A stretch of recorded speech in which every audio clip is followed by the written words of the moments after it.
And with that, we welcome you into week 2 of the fantasy football season with a little hockey twist, courtesy of Cam Ahern, who was the victor in the matchup of the week last week over Dave Power.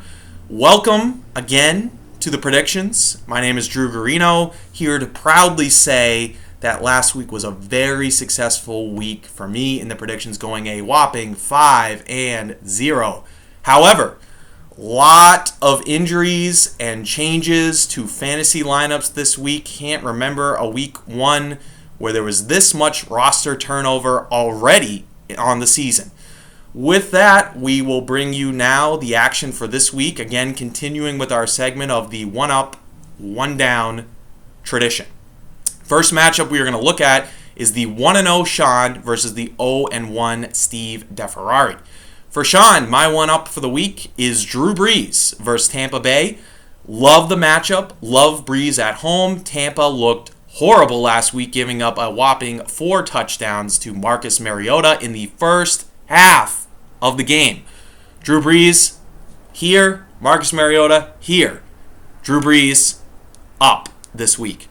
Now, the one down that I have for Sean is a guy that is a very strong fantasy football player. He's actually the second-round pick for Sean this particular season. My one down is Randall Cobb. He is facing Seattle in the Sunday night game at home.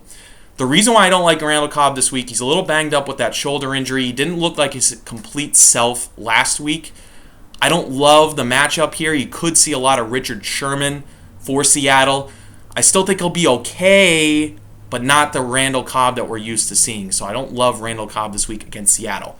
Turning our attention to Steve's roster, the guy I like for Steve was the one guy in the Vikings that actually showed up last week, and that's Mike Wallace, who is playing against Detroit at home today.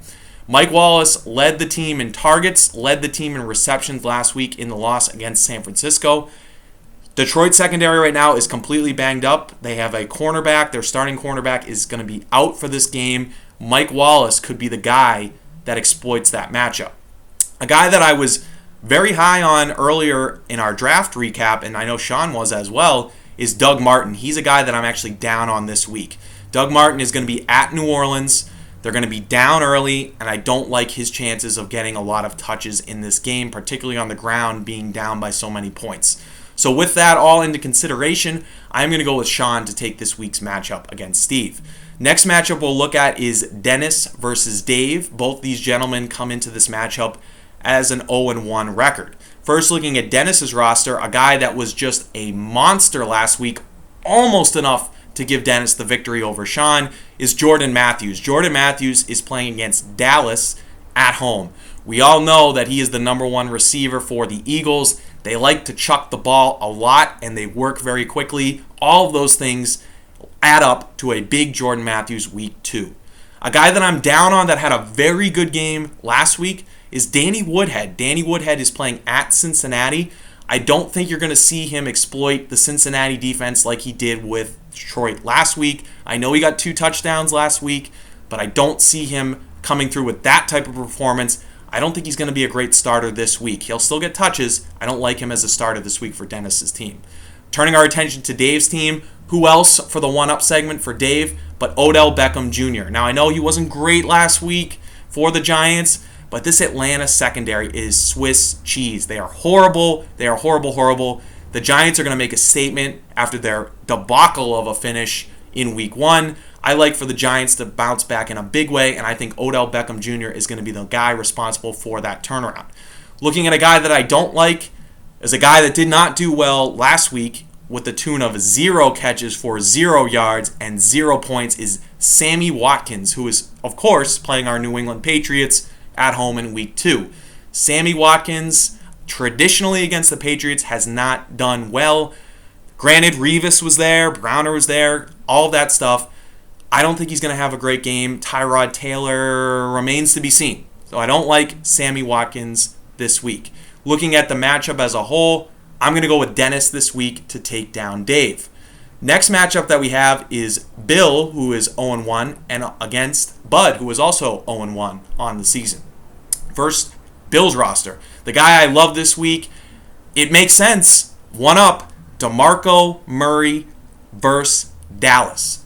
Going against his former team for the first time, I like for him to get the ball more. Now, I know he didn't see a lot of touches last week, but I think against his former team, Chip Kelly's going to want to stick it to the Cowboys in any way possible. So I like DeMarco Murray to have a big game. On the flip side, at the other running back position for Bill, Alfred Morris is against St. Louis. We all saw what St. Louis did last week to the Seahawks. They kept Marshawn Lynch in check. He had, I believe, around 75 yards rushing. Alfred Morris is not nearly the running back that Marshawn Lynch is, and Washington doesn't have nearly as good of an offensive line as Seattle does. So for that reason, I don't like Alfred Morris for a viable fantasy starter this week for Bill's roster. Turning our attention to Bud's team, the guy that was a monster in the opening night of the season was Julian Edelman. He is at Buffalo. Traditionally has done very well against Buffalo. I like for him to get a copious amount of touches in this game. They're going to need him. The Buffalo cornerbacks are very strong. It's going to be a lot of quick passes, just like you saw against the Steelers last week, and that is a guy who will benefit, Julian Edelman. A guy that I don't like this week for Bud's roster, Kyle Rudolph. He did see a lot of touches last week, didn't really make the most of those touches. And I know Detroit's secondary is banged up. We just talked about them a little while ago. But Kyle Rudolph right now, not quite on the same page with Teddy Bridgewater, hamburger helper gloves, Teddy Bridgewater. I don't like Kyle Rudolph this week for Bud's roster. However, I'm going to go with a bit of an upset pick here because I think Trey Mason is coming back for Bud's team. So he's going to swap him in for Denard Robinson at the running back position. And I think that's going to be enough to get Bud his first victory of the season. The fourth matchup we're going to look at now is 1-0 Adam versus 1-0 Cam. Adam's roster, Jeremy Hill. Monster game last week, found the end zone a few times. He's going up against San Diego Superchargers. Jeremy Hill is going to see a lot of action in this game. They're going to need him to be competitive to keep San Diego's defense off balance. I like Jeremy Hill to find the end zone more than once in this game again, so I like him for this week. A position that's been in flux for Adam since the get-go with the numerous transactions that he's made is the tight end position. And this week, Heath Miller is the starter for Adam. He's a guy I don't like against San Francisco. San Francisco bottled up Kyle Rudolph effectively last week. I think they're going to do the same with Heath Miller. I think you're going to see other guys on that team, like an Antonio Brown, have bigger games. Therefore, Heath Miller will be down in terms of the guys that are getting a lot of touches. So I don't like Heath Miller in this week's action. Looking at Cam's roster, a guy that had a great first week and will have a great second week is Jarvis Landry. Jarvis Landry is playing at Jacksonville this week. I love the matchup. Jacksonville doesn't have a great secondary. I look for Tannehill to find Jarvis Landry quite a bit on Sunday. A guy that I don't like on Cam's team is a guy that was a relatively high pick for him. That's Jonathan Stewart. Jonathan Stewart actually played against Jacksonville last week and was relatively bottled up. He was only in the 60s in terms of his yards rushing. I think it's a little bit of a better defense with J.J. Watt, Vince Wilfork, Jadeveon Clowney on the defensive line for Houston. Therefore, Jonathan Stewart to me is a guy that's not going to get the points that you really need out of that position for Cam. So it's a guy I don't like for Cam's roster. However, looking at the rosters in its totality, I will go with Cam to move to 2-0 and stay atop the Fantasy Football League. Finally, our matchup of the week, we have Drew, who is 1-0, against Ryan, who is also 1-0. These members made a trade. You all heard about it. You all heard about the logistics that went into that trade, so it's interesting that now in week 2 they face off. For Drew's team, a guy that will benefit with Dez Bryant going down is Jason Witten. He now moves up to number 2 in terms of the targets. He is playing against Philly on the road. I still like for Romo to look for Jason Witten frequently throughout that game. So Jason Witten is a guy at the tight end position that I love this week. A guy that is under a lot of scrutiny, and rightfully so, C.J. Anderson, Drew's keeper, is playing in tonight's game at Kansas City. He's banged up. We all know that. He's got a toe injury. Ronnie Hillman is in the picture. That does not bode well for Drew. C.J. Anderson needs to have a good start here for Drew to be competitive in this game. And I don't think he's going to get it. He's going to split the carries with Ronnie Hillman. They're going to work off each other. It's not going to be a good situation. So I don't like C.J. Anderson for Drew's roster. A guy that I like for Ryan's team is a guy who had a great week last week, DeAndre Hopkins. Now, I know there's a quarterback change in Houston. They're playing at Carolina. It's a favorable matchup. I still think that Ryan Mallett will find a way to get their best receiver involved frequently in the offense. So DeAndre Hopkins is a guy that I love this week for Ryan's squad. A guy that I'm down on this week, and this actually goes back to what I said about Bud's team earlier in the surprise upset selection of the week. Benny Cunningham is at Washington. I know he had a good start last week, but they were missing their 2 top running backs in that game against Seattle.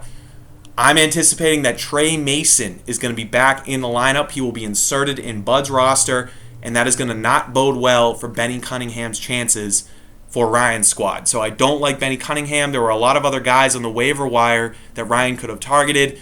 Benny Cunningham was good last week, but with Trey Mason coming back, I don't like his chances this week. However, I am going to pick Ryan in this matchup because of how dangerous Julio Jones is going to be on Sunday. I think he's going to have another monster game. The recipient of that, of course, would be Matt Ryan. So the two of them together plus C.J. Anderson not being healthy does not bode well for Drew this week, so I'm going to go with Ryan to win this week. That's it. That's what we have this week for our predictions. Best of luck to everyone out there, and enjoy this week's action.